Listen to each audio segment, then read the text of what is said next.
हरि बोल। जय जय राधा रमण हरि बोल। जय जय राधा रमण हरि बोल। जय जय राधा रमण हरि बोल। हरि बोल हरि बोल हरि बोल। हरि बोल हरि बोल हरि बोल। जय जय राधा रमण हरि बोल। जय जय राधा रमण हरि बोल। जय जय राधा रमण हरि बोल। जय जय राधा रमण हरि बोल। जय श्री कृष्णा। आज के गीता के इस प्रवचन में आप सबका स्वागत है। कल हमने जब गीता का प्रवचन किया था तो हम सब ने सुना कि पहली बार अर्जुन के मन में कुछ संशय उत्पन्न हुआ है, कुछ जिज्ञासा उत्पन्न हुई है। चुपचाप रथ पे अपने बैठा हुआ अर्जुन भगवान श्री कृष्ण से प्रश्न पूछ रहा है। और प्रश्न भी कैसे पूछता है कि स्थितधि, जो स्थिर बुद्धि वाला व्यक्ति होता है, उसका वर्णन कैसे किया जा सकता है, उसके क्या लक्षण हैं, वह कैसे बोलता है, किन किन विषयों में वह अपने विचार रखता है, वह कैसे व्यवहार करता है, कैसे बैठता है, संसार में कैसे घुलता मिलता है, और वह कैसे चलता है, कैसे व्यवहार करता है, और किमासीत, वह किस प्रकार संसार का त्याग कर देता है, संसार से कैसे वैराग्य को प्राप्त होता है, वैराग्य कैसे उसे मिलता है। जब अर्जुन ने ये सब प्रश्न भगवान के सामने रखे तो भगवान ने गुरु की भूमिका में आकर उसके सभी प्रश्नों के उत्तर प्रारंभ किए। उसको बताया कि कैसे कोई व्यक्ति स्थिर प्रज्ञ हो गया है, उसकी बुद्धि स्थिर हो गई है, कैसे पता चलेगा। भगवान ने बताया था कि जब मन में उठने वाली सभी कामनाओं का पूरी तरह से मनुष्य त्याग कर देता है और अपने आप से अपने आप में संतुष्ट हो जाता है, तब वह व्यक्ति स्थिर बुद्धि कहलाता है। उसकी बुद्धि स्थिर हो जाती है, उसके जीवन में समता आ जाती है। और भगवान ने लक्षण बताया कि दुखों की प्राप्ति होने पर जब किसी व्यक्ति का मन उद्विग्न नहीं होता है, विचलित नहीं होता है, और सुखों की प्राप्ति होने पर जब व्यक्ति के मन में कोई स्पृहा नहीं आती है, वह उदासीन रहता है, बहुत हर्षोल्लास में नहीं आ जाता है। और जो व्यक्ति राग, भय और क्रोध, इन तीनों का त्याग कर देता है, इन तीनों से हट जाता है, इन तीनों से ऊपर उठ जाता है, न उसमें किसी के प्रति आसक्ति रहती है, न किसी का डर रहता है, और वह किसी पर क्रोध भी नहीं करता है, तो ऐसा व्यक्ति स्थित प्रज्ञ कहलाता है। स्थित धी मुनि, उसके लिए भगवान ने शब्द प्रयोग किया है। वह मुनि के समान हो जाता है, मन पर उसके विजय हो जाती है उसकी, और उसकी बुद्धि स्थिर हो जाती है। भगवान ने कहा ऐसे व्यक्ति के सामने शुभ अशुभ जो कुछ भी आता है, तो शुभ के आने पर वो बहुत प्रसन्न नहीं हो जाता है, और अशुभ के आने पर वो बहुत द्वेष नहीं करता है, उससे घृणा नहीं करता है। ऐसे व्यक्ति की बुद्धि स्थिर हो जाती है। भगवान कहते हैं तस्य प्रज्ञा प्रतिष्ठिता, उसकी प्रज्ञा, उसकी बुद्धि भली भांति स्थिर हो जाती है। फिर भगवान ने कछुए का उदाहरण दिया कि जैसे कछुआ अपने सभी अंगों को अपने अंदर समेट लेता है, ऐसे ही जो व्यक्ति अपनी इंद्रियों को इंद्रिय विषयों से समेट लेता है, सांसारिक विषय भोगों के सामने उपस्थित होने पर जो उन्हें भोगने में नहीं लग जाता है, बल्कि अपनी इंद्रियों को उनसे अलग कर लेता है, भगवान के ऊपर उनका ध्यान लगा देता है, ऐसा व्यक्ति स्थिर प्रज्ञ हो जाता है। भगवान कहते हैं तस्य प्रज्ञा प्रतिष्ठिता, उसकी बुद्धि भली भांति स्थिर हो जाती है। लेकिन भगवान ने अर्जुन को यह भी बताया कि देखो, जब किसी की बुद्धि स्थिर हो जाती है उस समय पहली तो उसको ये लगता है कि उसकी इंद्रियां उसके वश में आ गई हैं, लेकिन इंद्रियों ने जो भोग रखे हैं, जिन विषय भोगों का उसे अनुभव है, उनका रस उसके अंदर से जल्दी नहीं जाता है। अंदर से जो रस है, चिंतन जो विषय भोगों का है, वो चिंतन कैसे मिटे, इसका उपाय भगवान ने अर्जुन को बताया और कहा कि केवल अगर आप अष्टांग योग कर रहे हैं, यम नियम प्राणायाम प्रत्याहार, इन सब के सहारे हैं, तो आपका इंद्रियों में वश तो हो जाएगा। जब विषय भोग सामने आएंगे आप अपनी इंद्रियों को तो समेट लेंगे, लेकिन क्या इंद्रियां उनका चिंतन नहीं करेंगी? नहीं, ऐसा नहीं हो पाएगा। इंद्रियां उनका चिंतन करेंगी, विषय भोगों के बारे में सोचती रहेंगी, भोगेंगी नहीं लेकिन सोचती रहेंगी। तो ये भी तो ठीक बात नहीं है। तो भगवान ने इसका उपाय बताया कि जब मुझ परमपिता परमेश्वर भगवान श्री कृष्ण की प्रेम, मेरी भक्ति में व्यक्ति लग जाता है, जब उसे मेरे रस का आस्वादन होने लगता है, मेरे प्रेम में वो मग्न हो जाता है, मेरी भक्ति में लीन हो जाता है, जब मेरे सिवा उसके मन में कोई इच्छा ही नहीं होती, सब कुछ मुझ पे अर्पित कर देता है, जीवन का लक्ष्य मुझ परमपिता परमेश्वर को बना लेता है, तब उसके अंदर से ये जो इंद्रियों के विषयों के प्रति जो चिंतन करने की आदत है, जो उनको भोग रखा है, उसका रस जो है, उसकी याद जो सताती है, उसकी याद उनका चिंतन कराती है, वो सब भी समाप्त हो जाती है। अब अर्जुन के मन में शायद शंका उत्पन्न हुई कि क्या जरूरत है कि हमारी इंद्रियों के जो भोग हैं उनकी चिंतन भी हमें ना हो, हम उनके बारे में सोचें भी ना, इसकी क्या जरूरत है? बाहर वाले को तो यही लगेगा ना कि ये इंद्रियों को भोगों में नहीं लगाए हुए है तो ये स्थिर प्रज्ञ हो गया, इसकी क्या आवश्यकता है? तो इसका समाधान भी भगवान ने बताया कि देखो, हम सब ये सोचते हैं कि हमारा मन जो है वो लगाम है और इंद्रियां घोड़े हैं। लगाम से, मन रूपी लगाम से हम सारी इंद्रियों को नियंत्रित कर सकते हैं, लेकिन जब तक भगवान के प्रति प्रेम उत्पन्न नहीं होता है, भगवान की भक्ति में मन नहीं लगता है, तब तक अगर कोई एक इंद्री भी, जिसको भोग की बड़ी चाहत है, ऐसी कोई भी इंद्री रह गई तो वो मन को भी अपने साथ खींच ले जाती, इतनी बलवती इंद्री होती है। भगवान कहते हैं इंद्रियाणि प्रमाथीनी, बड़ी बलवती होती हैं, प्रमथनशील होती हैं, मन को भी अपने साथ लेके चली जाती हैं। आपने सब चीजों पे बड़ा यम नियम प्रत्याहार करके रोक लगा रखी है, लेकिन अब अगर आपके मन में जलेबी खाने की इच्छा आ गई, उसका स्वाद आपकी जीवा में आ गया, तो इसके बाद अब चल दिए हम पहुंच गए मिठाई की दुकान में, खा ली जलेबी। तो कोई एक इंद्री भी अगर काम वासना जाग गई, उसकी पूर्ति करने के लिए चल पड़े, तो कोई भी एक इंद्री, चाहे वो जन्नेंद्री हो, चाहे वो जिह्वा हो, चाहे आपके कान हो, चाहे आपकी आंखें हो, किसी एक में भी जब नियंत्रण से बाहर हो गई तो वो इतनी बलवती है, इतनी प्रमथनशील है कि वो आपके मन को भी ले जाएगी अपने साथ। मन उस पर फिर कंट्रोल नहीं कर पाएगा, उसको नियंत्रित नहीं कर पाएगा। तो इसका उपाय क्या है फिर? अगर ये समस्या है तो इसका समाधान भी भगवान अर्जुन को बता रहे हैं कि अपनी सारी इंद्रियों को सबसे पहले तो संयमित करना सीखो, जो अष्टांग योग के माध्यम से बताया था।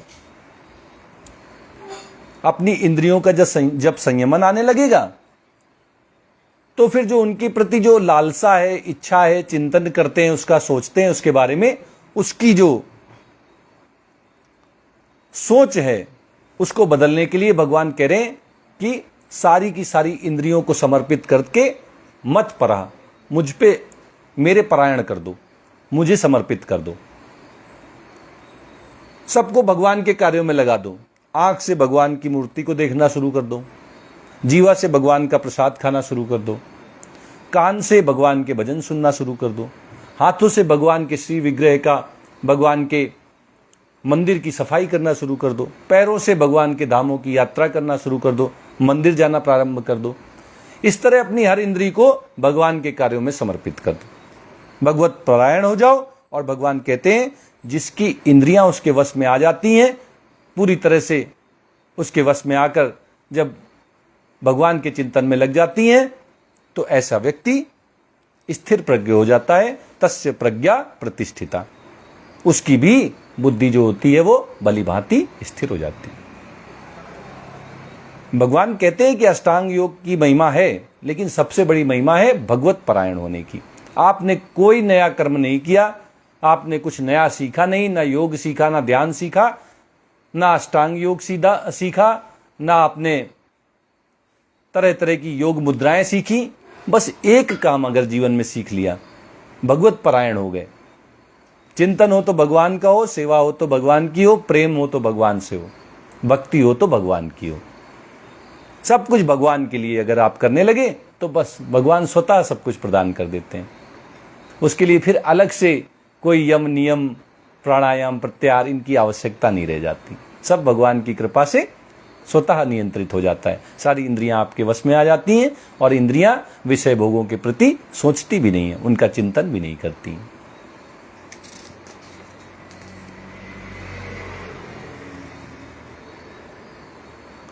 अब भगवान बता रहे हैं कि अगर कोई भगवत परायण हो जाता है तब तो उसका सब कुछ भला हो जाता है, लेकिन अगर कोई भगवत परायण ना हो उसका क्या हालत होती है, उसकी क्या दशा होती है। भगवान कहते हैं ध्यायतो विषयान पुंसः संगः तेषु उपजायते संगात् संजायते कामः कामात् क्रोधो भी जायते। भगवान कह रहे हैं ये सब एक श्रृंखला है, एक के बाद एक बड़े बड़े दुष्ट दानव अपने जाल में मनुष्य को घेर लेते हैं। अगर उसने भगवत भक्ति नहीं की, भगवत प्रेम नहीं किया, भगवत परायण नहीं हुआ, तो कहां से शुरुआत होती है। ध्यायतो विषयान पुंसः, मनुष्य सबसे पहले क्या करता है, विषयों का ध्यान करता है, सोचता है उनके बारे में, चिंतन करता है कि आज ये कर लेते हैं, आज ये देख लेते हैं, आज ये खा लेते हैं, आज ये सुन लेते हैं, चलो आज ये करके आते हैं। तो सबसे पहले विषयों का ध्यान आता है, मन में एक इच्छा उत्पन्न होती है कि आज ये वाला विषय भोग करते हैं। शुरुआत कहां से होती है, एक इच्छा से, विषय को भोगने की। फिर उसका ध्यान होता है, उसका चिंतन होता है, उसके बारे में आदमी सोचने लगता है। सोचते सोचते क्या होता है, संगः तेषु उपजायते, उस विषय के प्रति आसक्ति उत्पन्न हो जाती है, उसका संग करने का मन करने लगता है। और फिर क्या होता है, संगात संजायते कामः, और जब आसक्ति आ जाती है, संग करने का मन करता है, तो फिर काम उत्पन्न होता है। वासना, इच्छा, काम, लालसा, ये सब एक काम के ही नाम है। उसको भोगने के लिए चलो भाई चलते हैं, ऐसी वासना उत्पन्न हो जाती है। और जब वासना पूरी हो गई तो काम हावी, और अगर वासना ना पूरी हो पाई, अगर उसमें कोई विघ्न आ गया, कोई बाधा उपस्थित हो गई, तो भगवान कहते हैं कामात् क्रोधो अभिजायते। अगर वासना, इच्छा, लालसा पूरी नहीं हुई तो क्या होगा, कुंठित हो जाएगा मन, और कुंठा से क्रोध उत्पन्न हो जाएगा। फिर जरा जरा सी बात पे सबके ऊपर चिल्लाने लगेंगे। जो काम पूरा नहीं हो पाया, जो इच्छाएं पूरी नहीं हो पाई, वो बदलकर क्रोध के रूप में परिणित हो जाती हैं। बड़ी जोर जोर से आदमी चिल्लाने लगता है, पता नहीं लगता है सामने वाले को कि अरे बात तो कुछ थी नहीं, ये क्यों चिल्लाने लगा, क्योंकि उसको नहीं पता कि इसकी इच्छा पूरी नहीं हुई। अगर आपके सामने भी कोई चिल्ला रहा है, जोर जोर से क्रोध कर रहा है, तो समझ लीजिएगा कि उसकी कुछ इच्छा थी जो पूरी नहीं हो पाई, और अब वो इच्छा, वो काम क्रोध में बदल गया है। आगे यही क्रोध किस भाव में चला जाता है, क्रोधात भवति सम्मोहा। जब मनुष्य में क्रोध आ जाता है तो वो मोहित हो जाता है। मोहग्रस्त हो जाता है, फिर उसको विवेक नहीं रह जाता है, अच्छा बुरा सही गलत ये सब भूल जाता है। जो नहीं करना चाहिए वो क्रोध में आकर मनुष्य करने लगता है, अपशब्दों का प्रयोग करता है, मारपीट करता है। ये सब तो सामान्य आदमी नहीं कर सकता, क्रोध में आने पर ये सब हो जाता है, अंदर का राक्षस जैसे जाग जाता है। तो भगवान कह रहे हैं कि क्रोध से मोहग्रस्त हो जाता है आदमी, और सम्मोहात स्मृति विभ्रमा, और जब आदमी मोहग्रस्त हो जाता है तो उसकी स्मृति जो है, जीवन भर जो उसने शास्त्रों से सीखा है, गुरुओं से सीखा है, समाज से सीखा है, वो सब मटिया मलित हो जाता है। वो पढ़ा पढ़ाया सब ज्ञान पुस्तकों में ही रह जाता है, उसका जो जीवन में उपयोग करना था वो समाप्त हो जाता है। सीखा कुछ था और करने कुछ लगते हैं। क्यों ऐसा करने लगते हैं? क्योंकि क्रोध ने मोहग्रस्त कर दिया है, और मोह ने स्मृति को भ्रम में डाल दिया है, संशय उत्पन्न कर दिए हैं। अब सही गलत नहीं नजर आता है। आगे भी ये सिलसिला चलता रहता है। स्मृति भ्रंशात बुद्धि नाशो, जब स्मृति भ्रम में पड़ जाती है, उचित अनुचित का ज्ञान नहीं रह जाता है, तो बुद्धि का नाश हो जाता है। कोई दूसरा नाश करने के लिए नहीं आता है, अपनी बुद्धि नाश कर देती है। कहते हैं सत्यानाश हो गया। वो सत्यानाश करने के लिए कोई बाहरी ताकत नहीं आती है, हमारी अपनी ही बुद्धि। और बुद्धि को बिगाड़ा किसने? स्मृति भ्रम ने। स्मृति भ्रम कहां से हुआ? मोहग्रस्त होने से। मोहग्रस्त कैसे हुए? क्रोध के आने से। क्रोध कैसे आया? काम नहीं पूरा हुआ, इच्छाएं पूरी नहीं हुई। काम कहां से आया? क्योंकि हम विषय भोगों का संग कर रहे थे, उसके प्रति हमारे मन में आसक्ति आ गई थी। और आसक्ति कैसे आई थी? आसक्ति आई थी विषयों का ध्यान करने से, चिंतन करने से। ये पूरी श्रृंखला बन गई। और जब मनुष्य की बुद्धि का नाश होता है तो भगवान कहते हैं बुद्धि नाशात प्रणश्यति। जैसे ही बुद्धि का नाश हुआ, फिर आदमी और जानवर में अंतर नहीं बचता है, उसका पतन हो जाता है। वो मनुष्य नहीं बचता, वो राक्षस हो जाता है, वो जानवर हो जाता है, लेकिन वो मनुष्य नहीं बचता, उसका पतन हो जाता है। तो इसलिए आपको समझ में आ रहा होगा कि भगवत परायण होने की, भगवान की भक्ति करने की, भगवान को प्रेम करने की कितनी आवश्यकता जीवन में है। ये सही बात है कि हम भगवान का चिंतन ना करें, भगवान से प्रेम ना करें, भगवान की भक्ति ना करें, भगवान के भजन ना करें, तो भी हमारे जीवन में सामान्य कार्यकलापों में कोई अंतर नहीं दिखाई देगा। किसी को पता नहीं चलेगा हम भगवान के भजन कर रहे हैं कि नहीं कर रहे हैं, क्योंकि खाना पीना, उठना बैठना, सोना सारे जीव जंतु कर रहे हैं। एक मनुष्य ही है जिसको भगवान ने भजन करने की क्षमता दी है। अगर इसका सदुपयोग कर ले तो जीवन पतित से पावन हो जाता है, निर्मल हो जाता है, आनंद का भंडार बन जाता है। और अगर इसके बजाय हमने अपने जीवन में केवल भोग विलास में ही डूबना उचित समझा, तो भगवान ने सारी दुर्गति हमारी इन 2 श्लोकों में बता दी है। ध्यायतो विषयान पुंसः संगः तेषु उपजायते, संगात संजायते कामः, कामात् क्रोधो विजायते। और क्रोधात् भवति सम्मोहा, सम्मोहात् स्मृति विभ्रमा, स्मृति भ्रंशात बुद्धिनाशो, बुद्धिनाशात प्रणश्यति। पूरा पतन की एक श्रृंखला है, वो पूरी श्रृंखला भगवान ने केवल 2 श्लोकों में बता दी। कैसे आदमी के पतन की शुरुआत होती है और कैसे वो पतन को प्राप्त होता है, केवल 2 श्लोकों में पूरा आपको समझ में ये रहस्य आ जाएगा। सबसे पहले विषयों के प्रति ध्यान आकर्षित होता है, ध्यान होने से उनके प्रति आसक्ति उत्पन्न होती है, संग हो जाता है विषयों का, संग होने से काम उत्पन्न होता है, काम की पूर्ति न होने पर क्रोध आ जाता है, और क्रोध जो है वो धीरे धीरे आदमी को मोहग्रस्त कर देता है। मोह में पड़े हुए आदमी की स्मृति भ्रम में पड़ जाती है। स्मृति भ्रम में पड़ने से उसकी बुद्धि का नाश हो जाता है, और बुद्धि का नाश होते ही आदमी का पतन हो जाता है। बोलिए कृष्ण कन्हैया लाल की जय। तो हम सबको इस पतन को ना देखना पड़े, इसके लिए भगवान का भजन बहुत जरूरी है। शास्त्रों का यही महत्व है।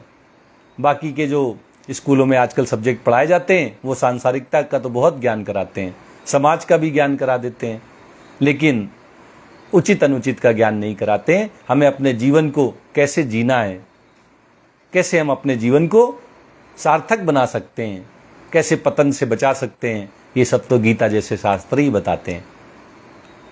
तो बोलिए गीता शास्त्र की जय।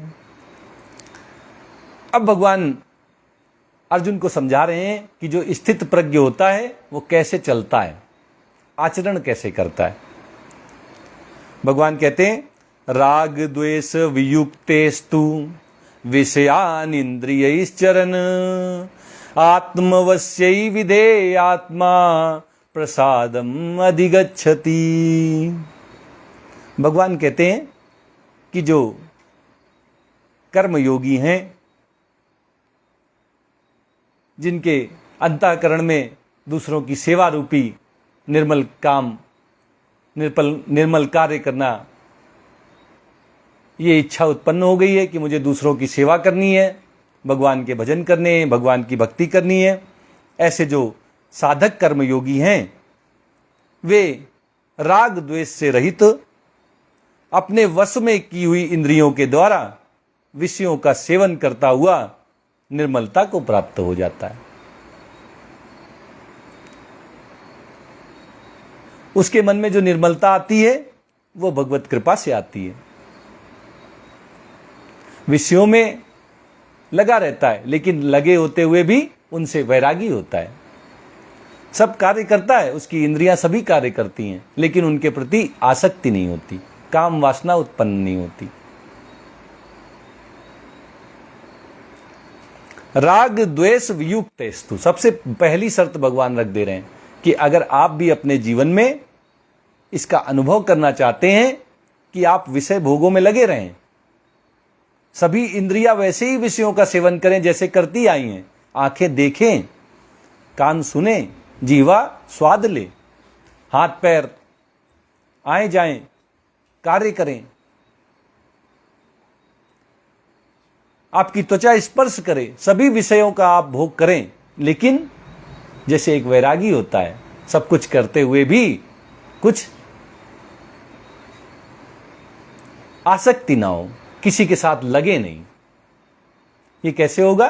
पहले सबसे क्या करना है? भगवान कहते राग द्वेष वियुक्तेस्तु, सबसे पहले आसक्ति और द्वेष, राग द्वेष, किसी से आसक्ति नहीं और किसी से घृणा भी नहीं। जितना आसक्ति खराब है उतनी घृणा खराब है।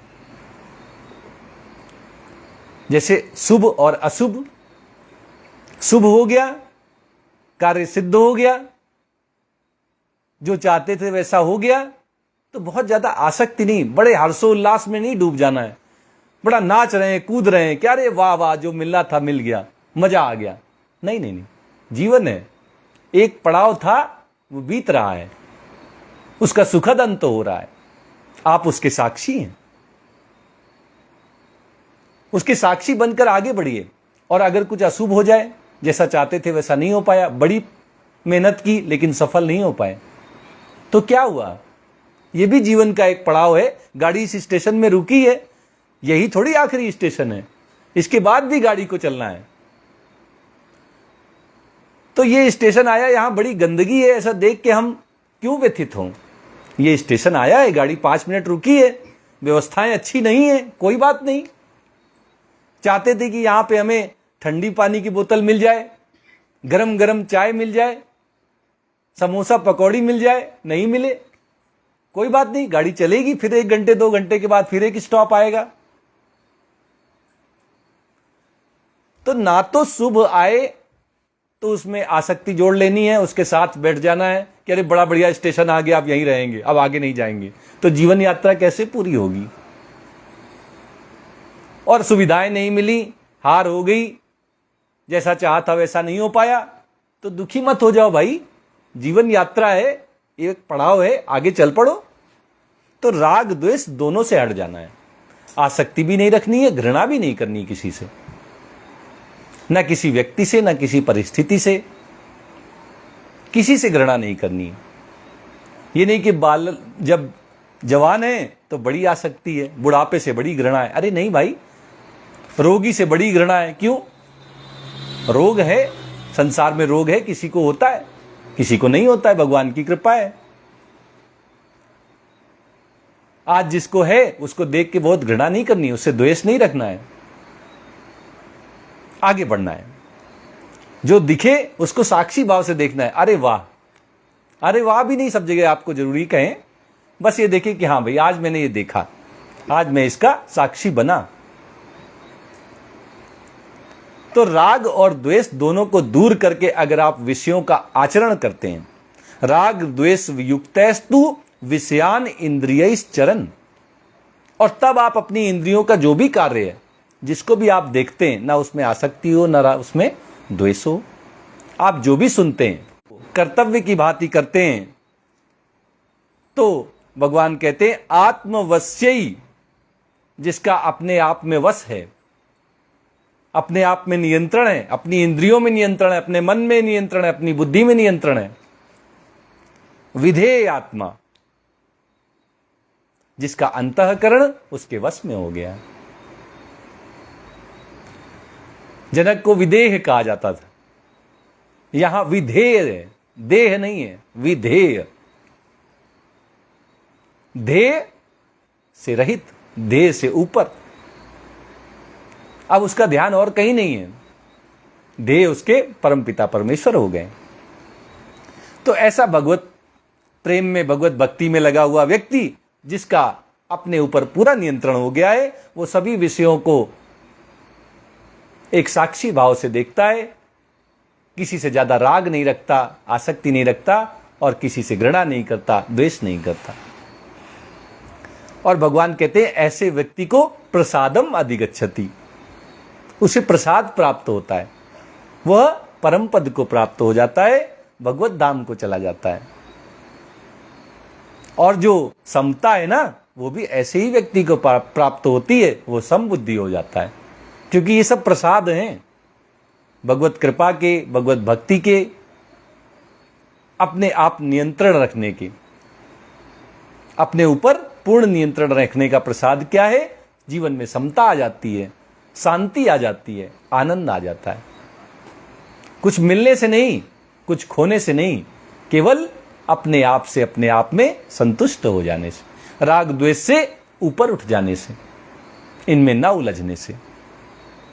अब जब ऐसा प्रसाद प्राप्त होता है कि जीवन में समता आ जाती है, तो उससे क्या होता है? भगवान कहते हैं प्रसादे सर्व दुखा नाम हानि रस्योपजायते। जब जीवन में समता आ जाती है, शांति आ जाती है, जब जीवन आनंदमय हो जाता है, तो सभी दुखों का अंत हो जाता है। फिर कोई दुख आ जाए, ऐसा नहीं कि दुख नहीं आएगा, दुख आएगा, लेकिन वो आपको प्रभावित नहीं करेगा। आपने सुना होगा रामकृष्ण परमहंस जी के बारे में, सर्वश्रेष्ठ संतों में से एक हैं हमारे देश के, लेकिन उन्हें भी कैंसर हुआ था। आज के युग में अगर आप देखते होंगे तो सबसे अच्छी मधुर वाणी में एकदम सीधी स्पष्ट बात करने वाले प्रेमानंद महाराज को आप देखते होंगे। उनकी दोनों किडनी फेल हैं, डायलिसिस चलता रहता है। दुख आएगा, लेकिन वो दुख प्रभावित नहीं करेगा। प्रेमानंद जी को देखिए कैसे हंसते मुस्कुराते हुए सभी प्रश्नों के उत्तर देते रहते हैं, सबका पथ प्रदर्शन करते रहते हैं, और स्वयं कष्ट में, लेकिन वो कष्ट शरीर को मिलेगा और आप शरीर से ऊपर उठ चुके होंगे।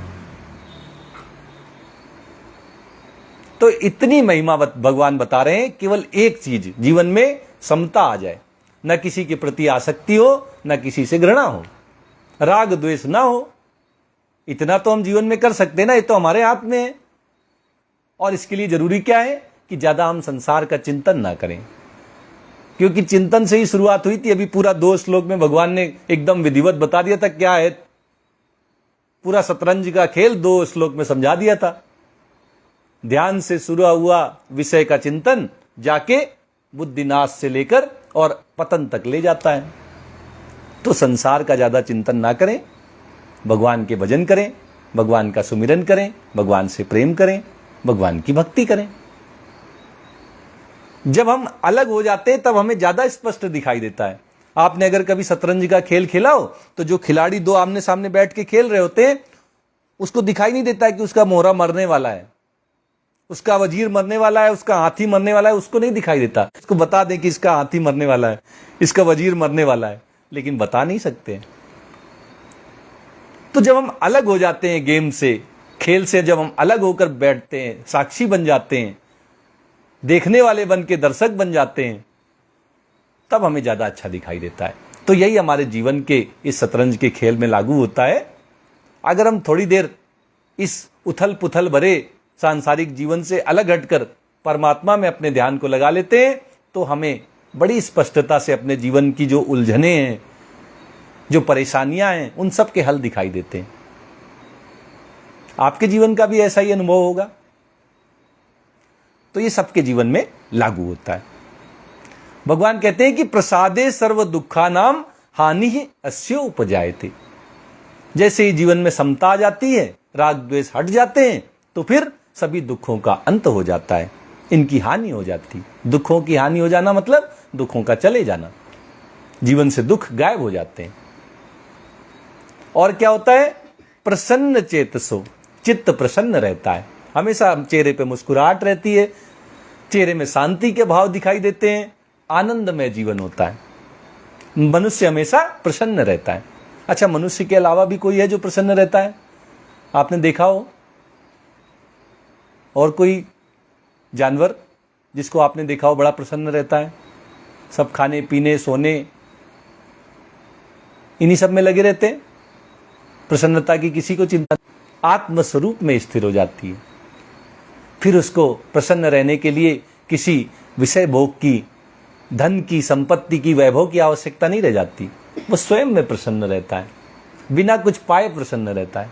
आपने देखा होगा बहुत सारे लोगों के पास धन नहीं होता है लेकिन प्रसन्न बड़े रहते हैं, और बहुत सारे लोगों के पास बहुत सा धन रहता है लेकिन फिर भी गुमसुम दुख की। जब राग द्वेष समाप्त हो जाएंगे तो भले ही इंद्रियां विषयों में लगी रहें, लेकिन जिसका अपने ऊपर वश है उसके अंदर फिर इंद्रिय भोगों को भोगने की कोई आसक्ति नहीं रहती, कोई उनसे द्वेष नहीं रहता, और उसे प्रसाद रूप में भगवान समता प्रदान कर देते हैं। उसका समभाव रहता है, स्थिर बुद्धि रहती है, सभी दुखों का अंत हो जाता है, दुखों की हानि हो जाती है, दुख समाप्त हो जाते हैं, वो चित्त से हमेशा प्रसन्न रहता है और शीघ्र ही उसकी बुद्धि भली भांति स्थिर हो जाती है, भगवान में आकर प्रतिष्ठित हो जाती है, आत्मस्वरूप में स्थिर हो जाती है।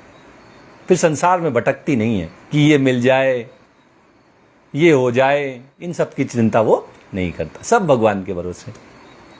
और जिसने भगवान पे भरोसा प्रारंभ कर दिया उसका सब सुमंगल है, सब कल्याण ही कल्याण है।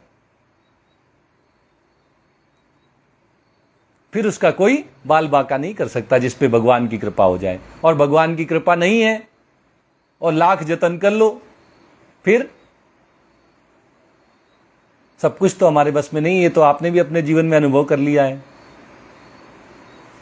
तो जब सब कुछ हमारे बस में नहीं है तो जो सब में सबको वश में करने वाला। अच्छा, ज्ञान कर्म इन सब के द्वारा भगवान के पास जाने में बड़ी समस्या है। भगवान से अपनापन नहीं हो पाता है। भक्ति एक ऐसा रास्ता है जिससे बड़ा बढ़िया अपनापन हो जाता है। कैसे? आपने बालक देखा होगा, छोटा बच्चा, उसके पास कौन सी काबिलियत होती है? बताइए, कौन सी काबिलियत छोटे बच्चे में होती है? लेकिन उसको कोई चिंता रहती है? कोई चिंता नहीं रहती छोटे बच्चे को, मस्त मगन होके घूमता है। कारण क्या है? उसके मम्मी पापा, उसके माता पिता, उनको पूरा भरोसा है कि मम्मी है तो सब संभाल लेंगी, पापा हैं तो मुझे कोई चिंता करने की आवश्यकता नहीं। और हम सबके सबसे बड़े वाले पापा कौन है? परम पिता कौन है? परम पिता परमेश्वर भगवान श्री कृष्ण। तो जब हम एक बच्चे की तरह सब कुछ अपने परम पिता परमेश्वर भगवान श्री कृष्ण पर छोड़ देते हैं कि भगवान आप हो तो हमें क्या चिंता करने की आवश्यकता है, तो हमारा मन निर्मल हो जाता है, शांत हो जाता है, आनंदमय हो जाता है। फिर एक छोटे बच्चे की तरह हमें कोई चिंता सताती नहीं है। तो भक्ति का मार्ग जो है, इसमें कोई परिश्रम की आवश्यकता नहीं है, इसमें बस समर्पण की आवश्यकता है। हम हैं शरण में तेरी संसार के खिवैया, बस ये भाव हो जाए। कश्ती मेरी लगा दो उस पार हो कन्हैया। भगवान सबकी नैया पार लगाएं। आज तक कोई है जिसकी नैया पार न लगी हो, जिसका खिवैया स्वयं भगवान श्री कृष्ण हो? ऐसा कौन है जिसकी नैया नहीं पार लगी? तो जब सबकी लगी है तो हमारी भी लग जाएगी। तो क्या कहना है? हम हैं शरण में तेरी संसार के रचैया, कश्ती मेरी लगा दो उस पार हो कन्हैया। हम हैं शरण में तेरी संसार के खिवैया, कश्ती मेरी लगा दो उस पार ओ कन्हैया। हम हैं शरण में तेरी। ऐसे भाव से बस भगवान के भजन करिए।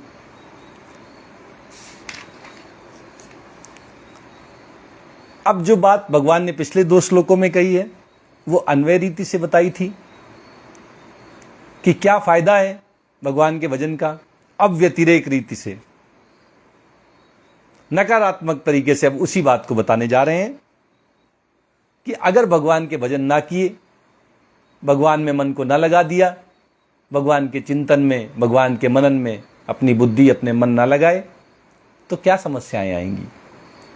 भगवान कहते हैं, नास्ति बुद्धि अयुक्तस्य न च अयुक्तस्य भावना, न च भावयतः शांति, अशांतस्य कुतः सुखम। छोड़ दो सुख की इच्छा, सुख की कामना ना करो अगर भगवान की तरफ नहीं आना है। अगर संसार में उलझे रहोगे, दिन रात बस अपने घर परिवार के लिए पैसा इकट्ठा करने में लगे रहोगे, भोग संग्रह में लगे रहोगे, चीजें इकट्ठा करने में लगे रहोगे, तो कभी शांति और सुख की इच्छा मत रखना। हमेशा परेशान रहोगे, दुखी रहोगे। सीधे सीधे भगवान कह रहे हैं। और रास्ता क्या है वो भी बता दे रहे हैं कि अगर किसी की बुद्धि अयुक्त है, भगवान में नहीं जुड़ी हुई है, तो क्या समस्या आएगी। जिसकी मन और इंद्रियां उसके वश में नहीं है, भगवान की सेवा में नहीं लगी हुई हैं, ऐसे मनुष्य की बुद्धि व्यवसायत्मिका नहीं होगी, निश्चयात्मिका नहीं होगी। वो निर्णय नहीं ले पाएगी क्या सही है क्या गलत है। वो तो बस आओ राम आओ राम, धन लाने में ही जुटा रहेगा। क्या सही रास्ता है क्या गलत रास्ता है, उसको कुछ नहीं सूझता। जिसका अपने ऊपर नियंत्रण नहीं है, जिसकी इंद्रियां उसके वश में नहीं है, जिसने अपनी बुद्धि को भगवान के चरणों में समर्पित नहीं कर दिया है, ऐसा व्यक्ति हमेशा सही रास्ते को नहीं खोज पाएगा, उलझा रहेगा संसार की उलझनों में। और भगवान कहते हैं, न चा आयुक्तस्य भावना, उसमें कभी भावना नहीं होगी कि किसी का भला हो जाए, किसी की सेवा हो जाए। ये सब भावनाएं नहीं आएंगी उसकी। मेरा भला हो जाए, कैसे मेरा स्वार्थ सिद्ध हो जाए, कैसे मेरे पास धन आ जाए, वैभव आ जाए, संपत्ति आ जाए, कैसे मैं मालिक बन जाऊं सबका, उसके बस यही चिंता सताएगी। उसकी भावना कभी निर्मल नहीं होगी, निष्काम नहीं होगी। वो कभी अपने कर्मों को कर्तव्य की भांति नहीं निभा पाएगा। और जब उसके मन में ऐसे सेवा भाव ही नहीं होंगे, प्रेम भाव ही नहीं होंगे, तो भगवान कहते नचा भाव्यतः शांति, उसको शांति भी नहीं मिलेगी। शांति रहित मनुष्य को सुख नहीं प्राप्त हो सकता है। ऐसा व्यक्ति कभी जीवन में सुखी नहीं हो सकता है। ठीक है, तो आज का गीता का प्रवचन यहीं तक होगा। आइए अब एक भजन करते हैं और आज के इस संध्या काल के प्रवचन की समापन करते हैं। भज मन राधे राधे राधे राधे राधे गोविंदा। भज मन राधे राधे राधे राधे राधे गोविंदा। भज मन राधे गोविंदा। भज मन राधे गोविंदा। जय श्री कृष्णा, जय श्री कृष्णा, जय जय श्री राधा कृष्णा।